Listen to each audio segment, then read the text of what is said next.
নমস্কার বন্ধুরা, দেখো আজকে আমাদের দুপুরের খাওয়া দাওয়া কি রান্না করেছি আজকে।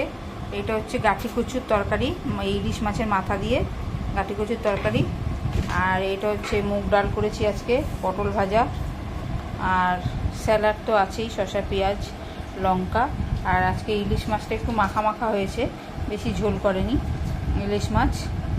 আর পাতলা করে যে মাংসের ঝোল আলু দিয়ে, একদম রবিবারের পাতলা ঝোল মাংসের।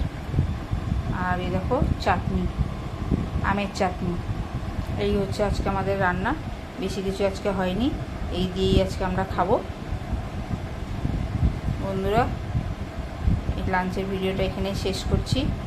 এখন আমরা খেতে বসবো, পরে আবার তোমাদের নতুন কোনো ভিডিও নিয়ে আবার আসবো।